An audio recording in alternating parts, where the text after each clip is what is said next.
Olá, meu nome é Arthur, sou acadêmico de Direito do 8º período e hoje irei falar acerca do tema benefícios em espécie, tanto da matéria previdenciária quanto da matéria assistencial.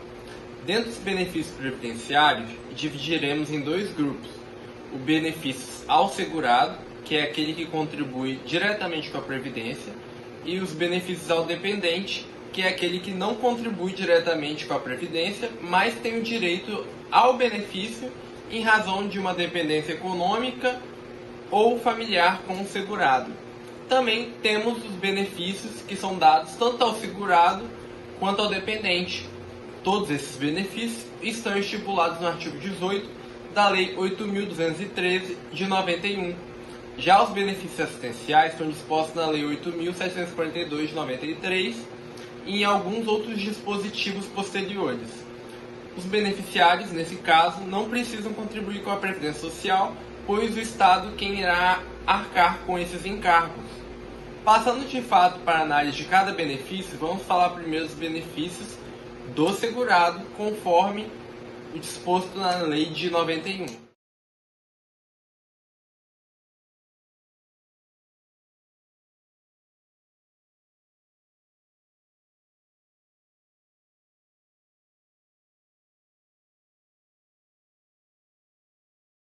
A referida lei inicia-se falando sobre as aposentadorias por invalidez, por idade, tempo de contribuição e especial.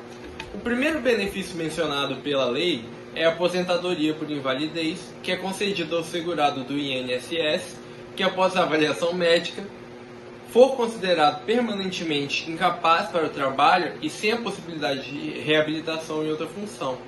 Essa incapacidade deve ser total e permanente, diferentemente do auxílio-doença, que é temporário. Para ter direito, é necessário cumprir a carência de 12 meses de contribuição, salvo nos casos de acidentes de qualquer natureza ou doenças graves previstas em lei, como câncer e AIDS, que dispensam a carência. O segurado pode ser convocado para perícias periódicas e o benefício pode ser cessado caso haja recuperação da capacidade laboral. Já a aposentadoria por idade é destinada ao segurado que atinge uma idade mínima e um tempo mínimo de contribuição. Atualmente exige 65 anos para homens e 62 para mulheres, além de pelo menos 15 anos de contribuição. Trabalhadores rurais têm o direito na redução da idade mínima, 60 anos para homem e 55 para mulheres, mantendo a exigência de 15 anos de carência. Essa modalidade é voltada à proteção do trabalhador que, mesmo sem atingir o tempo de contribuição, precisa de amparo em razão da idade avançada. Sobre a aposentadoria por tempo de contribuição, antes da reforma da Previdência de 2019, era possível se aposentar em razão do tempo trabalhado com 35 anos para homens e 30 para mulheres, sem exigência da idade mínima. Após a reforma, essa modalidade foi extinta para novos segurados, mas as regras de transição foram criadas. As regras de transição incluem sistemas de pontos, pedágios e idades mínimas progressivas com o intuito de suavizar a mudança para quem já estava no sistema. Essa aposentadoria buscava reconhecer o esforço de quem já contribuiu ao longo de muitos anos, mesmo que ainda não tivesse alcançado a idade avançada. Por fim, temos a aposentadoria especial, que é destinada a trabalhadores expostos a agentes nocivos à saúde, químicos, físicos ou biológicos, de forma habitual e permanente, sem o uso eficaz de equipamentos de proteção. O tempo de contribuição exigido, conforme varia o grau de risco, 15, 20 ou 25 anos. Após a reforma da Previdência, exige-se também a idade mínima de 55, 60 e 58 anos, além do tempo de atividade especial. O objetivo dessa aposentadoria é proteger o trabalhador exposto a condições insalubres que prejudicam sua saúde ao longo do tempo, exigindo uma saída antecipada do mercado de trabalho.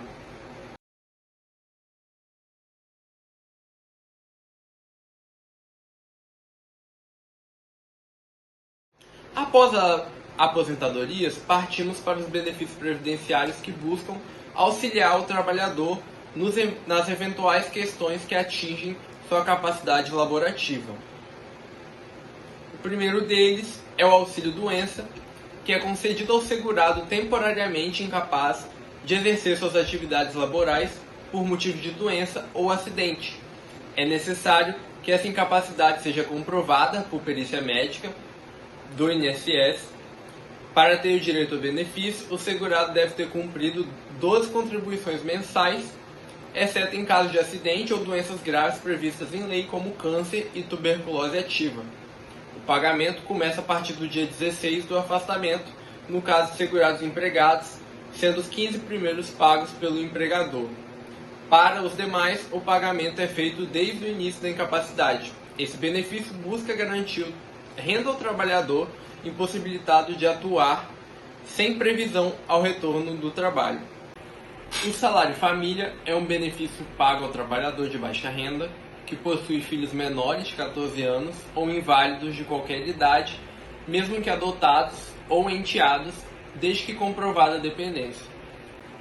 O valor é pago por filho e depende da faixa de remuneração do trabalhador, sendo atualizada anualmente pelo órgão de previdência. Em 2025, o valor gira em torno de R$ 59,00 por filho para quem recebe até determinado limite de renda.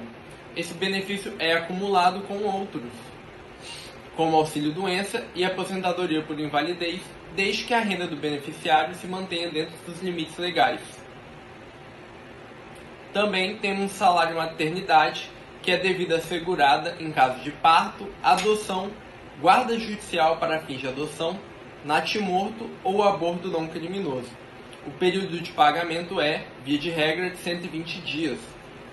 Todas as seguradas do INSS têm direito ao benefício, inclusive as desempregadas, desde que cumpram os requisitos de carência, 10 contribuições mensais, salvo para seguradas empregadas com carteira assinada.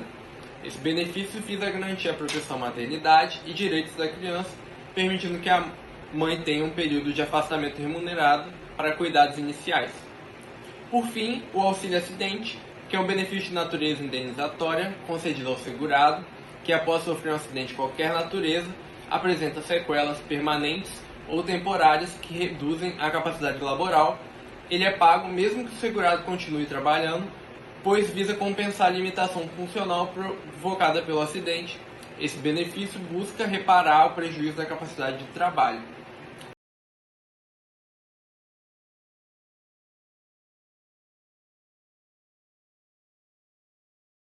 Partindo para o auxílio dado aos dependentes, são os benefícios da pensão por morte e o auxílio reclusão. O primeiro é destinado aos dependentes do segurado falecido que possuía a qualidade de segurado no momento do óbito. Os principais dependentes são os cônjuges, filhos menores de 21 anos ou inválidos e pais conforme ordem legal. O valor do benefício corresponde à cota familiar de 50% da aposentadoria recebida ou a que o segurado teria direito, mais 10% por dependente até o limite de 100%. A duração do benefício depende da idade e situação do dependente no momento do óbito, podendo ser vitalícia ou temporária. Essa pensão busca assegurar a manutenção econômica dos dependentes diante da ausência do provedor. Já o segundo é pago aos dependentes do segurado preso em regime fechado, desde que ele tenha baixa renda e mantenha a qualidade de segurado.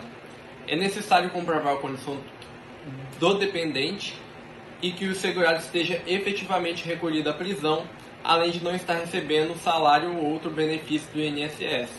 Esse benefício visa proteger os dependentes do segurado recluso, evitando o desamparo social enquanto ele estiver impossibilitado de prover o sustento.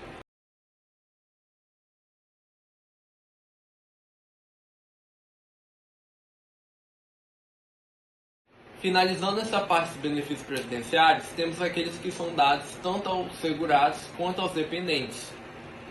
O serviço social previdenciário é uma atividade técnica oferecida pelo órgão que visa orientar, informar e apoiar os segurados e seus dependentes em questões relacionadas aos direitos sociais e previdenciários.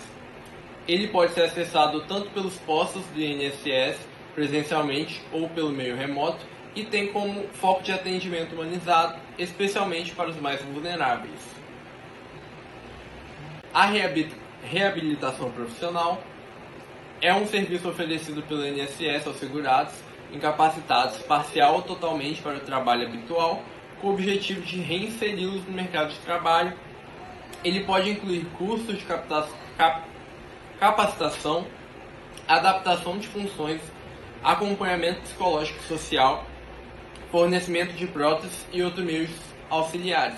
O programa é gratuito e obrigatório quando indicado por perito médico, sendo necessário o comparecimento do segurado às etapas do processo.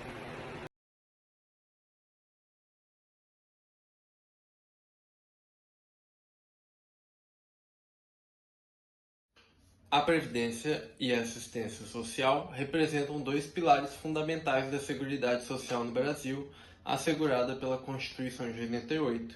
Enquanto a Previdência protege o trabalhador que contribui ao longo da vida, oferecendo-lhe segurança em momentos de incapacidade, velhice ou morte, a assistência social garante o amparo a quem vive em situação de vulnerabilidade, independentemente de contribuição. Juntas, essas políticas públicas promovem justiça social, solidariedade e redução das desigualdades, atuando como mecanismos de proteção diante de riscos sociais inevitáveis como doença, maternidade, acidentes e pobreza extrema. A atuação do INSS e da rede de assistência social é vital para assegurar o mínimo de dignidade a milhões de brasileiros.